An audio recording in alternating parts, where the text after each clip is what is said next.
안녕하세요. 부동산 뉴스를 내 맘대로 해석하는 박 대표입니다. 오늘은 오피스텔, 도시형 생활주택 투자 시 주의사항에 대해서 말씀드려 볼까 합니다. 보통 투자자분들이요, 오피스텔하고 도시형 생활주택 구분을 잘 할까요? 음, 아파트와 달리 오피스텔과 도시형 생활주택이 어떤 법규로 되어 있고 취등록세 및 주차 대수를 잘 모르고 투자하는 분들이 많습니다. 이윤즉 오피스텔과 도시형 생활주택은 처음 투자한 분들이 대다수거든요. 그래서 보통 접근하는 방법이 인터넷 광고, 부동산의 추천, 도로에서 보는 모델하우스 등 여러 형태로 방문합니다.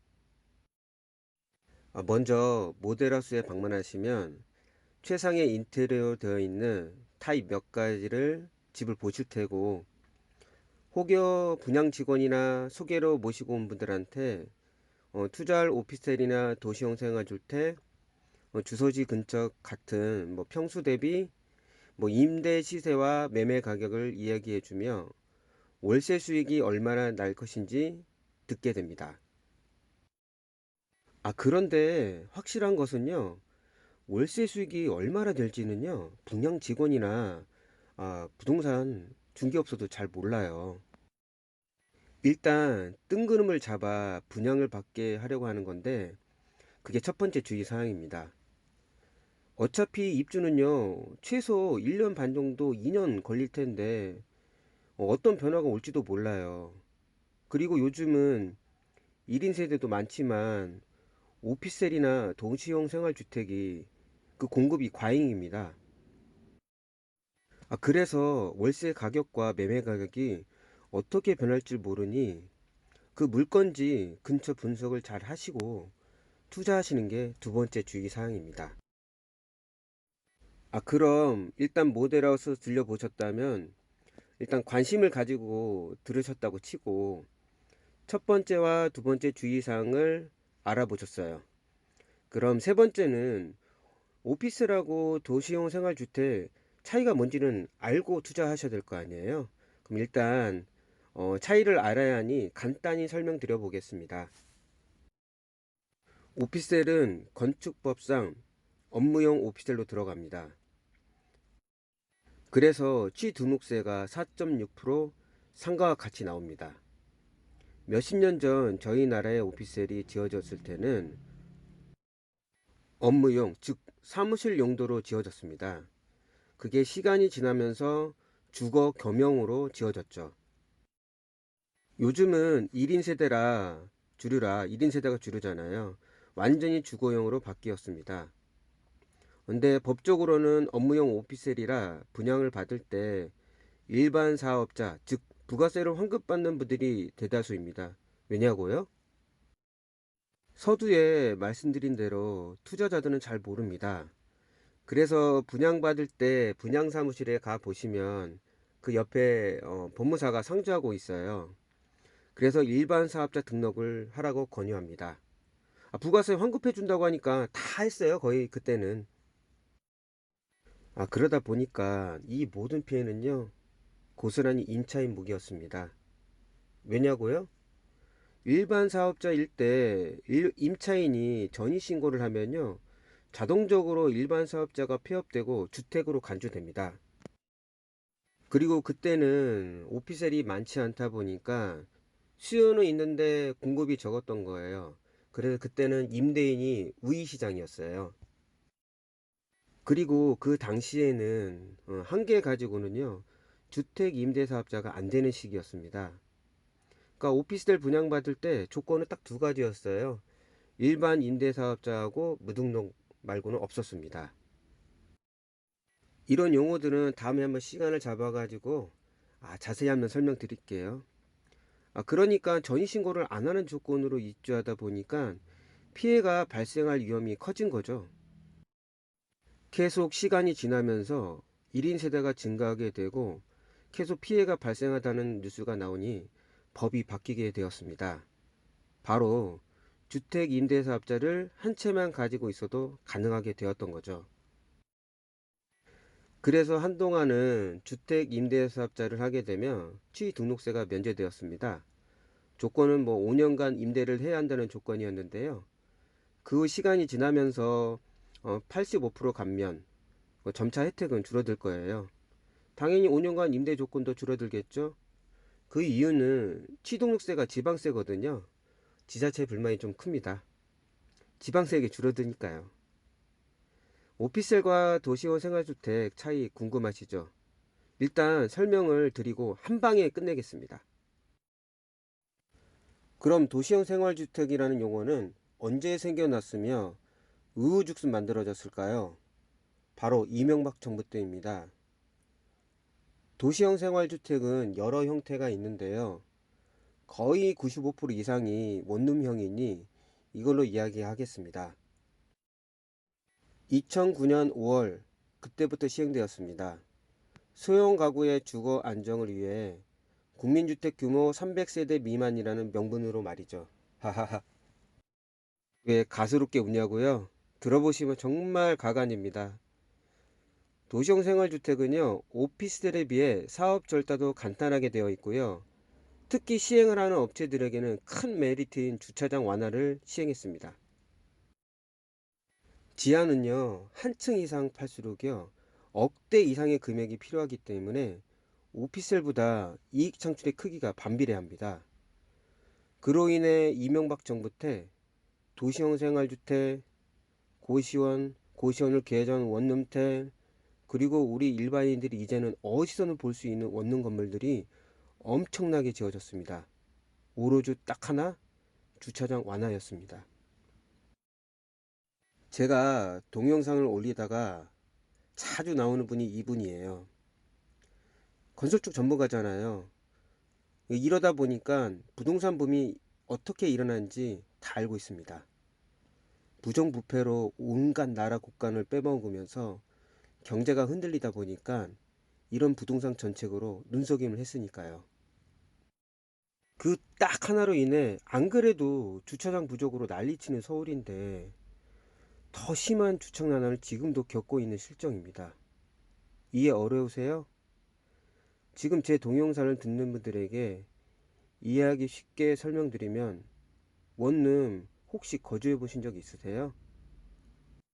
거주 안 해도 거주한다고 치면 보통 열 몇 가구가 살아요. 그런데 주차는 고작 2대 아니면 3대 정도입니다. 그럼 더 피부에 와닿게 말씀드려 볼게요. 도시형 생활주택이라고 오피스텔처럼 큰 건물 보신 적 있으시죠? 네, 지하주차장 맞아요. 근데 거의 기계식입니다. 주차 부족인 거죠. 당연히 도시형 생활주택은 주택으로 간주됩니다. 잠시만요. 아까 금방 말씀드린 기계식 주차장은요, 우리가 보통 자주식 지하주차장보다 엄청 부족해요. 정말 심각합니다. 그걸 일반 사람들이 잘 몰라요. 다시 도시형 생활주택은 주택으로 간주됩니다. 단 1주택을 가지고 있을 때는 1주택으로 봐요. 면적 제한은 있지만은요. 그리고 취득세도 1.1%입니다. 그래서 일반 서민들이 분양을 받을 때 도시형 생활주택은요.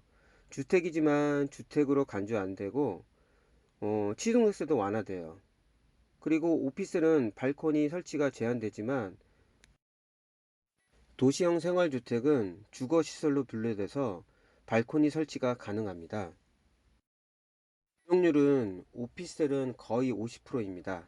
서울을 설명드리는 거예요. 그리고 도시형 생활주택은 한 70에서 80% 나옵니다. 자, 그럼 오피스텔과 도시형 생활주택 느낌 어느 정도 이해하시겠죠? 이런 이야기 들으면요, 도시형 생활주택이 더 낫다고 생각이 드실 거예요. 자, 그럼 핵심적인 오피스텔과 도시형 생활주택 투자 시 주의사항에 대해 설명드리겠습니다. 꼭 이 둘 중 하나를 꼭 선택해 투자를 해야 한다면 오피스텔에 투자하세요. 중기업을 운영하는 사람으로서 말입니다. 이유는 딱 하나입니다. 혹시 오피스텔이나 도시형 생활주택 팜플렛이나 광고 올라온 거 보신 적 있나요? 혹시 보셨으면 주차 대수는 몇 대인지 꼼꼼히 보셨나요? 제가 왜 이런 설명을 드리냐면 도시형 생활주택 팜플렛을 보시면요. 주차 대수는 거의 찾기 힘듭니다. 맨 구석 보시면 아주 조그만 글씨로 적혀 있어요. 왜냐고요?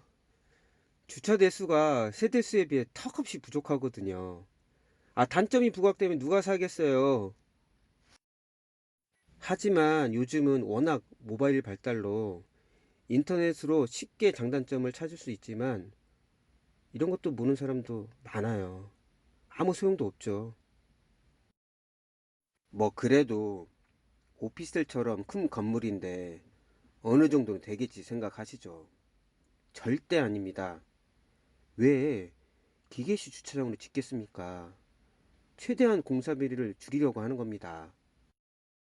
그럼 그 모든 피해는 임차인에게 돌아갑니다.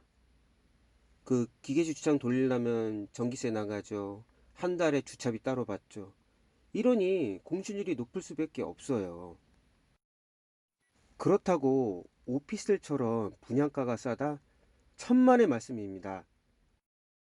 아까 도시형 생활주택 설명할 때 제가 강조한 게 뭐죠? 바로 이명박 정부 때 주차장 완화를 했다고 했습니다. 그게 도시형 생활주택이 가지고 있는 어두운 면입니다. 제 실제 경험담을 설명드릴게요. 진짜 얼마 전 있던 일입니다. 실제 100%예요. 사무실에 있던 직원인데요. 그 직원 어머니도 부동산을 운영하세요. 집은 도봉구 쪽인데 의정부에 오피스를 분양받았다고 하더라고요. 거기서 오피스텔 입주장을 한다고 하더라고요. 여름이 지나갈 때쯤인가 그때부터 입주를 한다길래 빨리 가라고 했습니다. 입주장은 먼저 분양받은 사람들한테 연락하고 리스트업을 정리한 사람이 유리하다고 제가 말해줬어요. 그런데 말입니다. 시간이 지나 제가 물어봤어요. 야, 재미가 좋냐? 요즘 신축인데 그런데 계약이 잘 안 되고 손님도 없다는 거예요. 의정부역에서 도보 5분 거리도 안 되는데 말이죠. 아무리 경기도지만 전철이 가까우면 역세권이잖아요. 그런데 왜 안 될까 생각해서 혹시나 물어봤어요. 혹시 그 주차장 기계주 주차장이냐? 도시형 생활주택 맞지? 내가 인터넷 찾아보니까 맞대요. 그러니 임대가 안 나갈 수밖에 없는 거예요. 뉴스에서 가끔 기계식 주차장 사고 소식도 들리고 누가 들어가겠냐고 했어요. 그러니 임대율이 저조할 수밖에 없습니다. 자, 저희 부동산 중개업은 실무적으로 부딪힙니다. 그러다 보니 피부에 와닿는 게 엄청 빠릅니다. 분양받은 사람으로서 들어보시면 확 와닿을 텐데요. 직접 경험하면 더 빠르죠. 오피스텔이나 도시형 생활주택에 거주하는 분들이라면 10명 중에 7, 8명은 차를 가지고 다닙니다. 그런데 도시형은 그만큼 수용을 못하니 임대 계약률이 저조할 수밖에 없어요. 오피스텔은 법적으로 서울에서는 한 60에서 70% 정도 주차율이 됩니다. 연구에 따르면은 그 정도 되면은 주차난은 해소된다고 하더라고요. 그러니 도시형 생활주택은 주차난에 시달릴 밖에 없어요. 다시 반복해서 말씀드리지만 또 다른 예를 들어보겠습니다. 이것도 직접 입주장 경험입니다. 2017년 12월부터 입주한 경기도 성남시 수정구에 있는 푸르즈 오피스텔입니다. 1000세대가 넘었죠. 그런데 임대 완료가 얼마 만에 끝난지 아세요? 12월부터 했으니 설날도 껴있고 겨울이니까 비수기니까 오래 걸리겠다 생각 드시죠? 통상 다 그렇게 생각하실 거예요. 저희 중개업 하는 사람도 그렇게 생각했거든요. 그런데 말이죠. 딱 2달 걸렸습니다. 임대료 비싸게 받으려는 분들 빼고는 딱 한 달 반 걸렸습니다. 오피스텔 퀄리티에 비해 임대료가 싼 부분도 있지만 더 큰 것은 오피스텔이며 주차장이 세대당 한 대였기 때문입니다. 이쪽 성남시 오피스텔 주차장법이 다른 지역에 비해 더 강하다는 이야기를 들었고, 오피스텔을 분양하는 사람들 입장에서 분양이 잘 되려면 어찌해야 될까요? 그 입지 조건이 그렇게 좋은 편은 아니었어요. 바로 이 부분을 잘 파고든 효과라고 할 수 있습니다. 어떤 분은 의문이 들 수도 있을 거예요. 꼭 주차장 때문에 다 그런 것은 아닐 거라고. 네, 맞습니다. 100%는 아닙니다. 제가 처음에 말씀드린 대로 그 입지 조건에는 투자 분석도 잘 해야 되고요. 수요가 얼마나 많은지, 그리고 공급이 과잉이 된 건 아닌지, 그런 것도 다 따져야 하겠지만, 그쵸, 종합적으로 따져야겠죠. 근데 통상적으로 제일 중요한 부분은 바로 주차장입니다. 이것이 세 번째 투자 주의 사항이에요. 몇 년 전인가부터 이런 허점을 투자자들이 이제 알게 되니까 도시형 생활주택으로는 분양이 효과가 없다고 생각될 때 어떤 방식으로 변했을까요? 바로 오피스텔 도시형 생활주택 혼합형으로 바뀌었습니다. 업을 운영하는 저로서는 그냥 웃길 뿐이에요.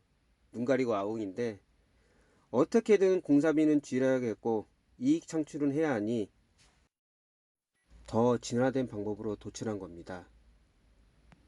지금까지 이야기 들은 구독자분들, 진짜 오피스텔하고 도시형 생활주택 꼭 투자해야겠다면 딱 하나입니다. 주차장을 꼭 보셔야 돼요.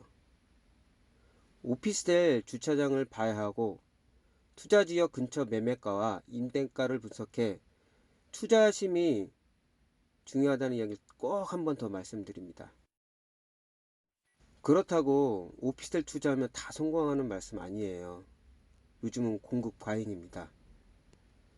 오피스텔에 대한 이야기를 제가 시간 내서 한번 꼭 자세히 한번 올려볼게요. 오늘은 도시형 생활주택의 어두운 면을 말씀드리고자 편하게 예를 들어서 같이 부연 설명한 겁니다. 다음에는 더 나은 부동산 뉴스로 찾아뵙겠습니다.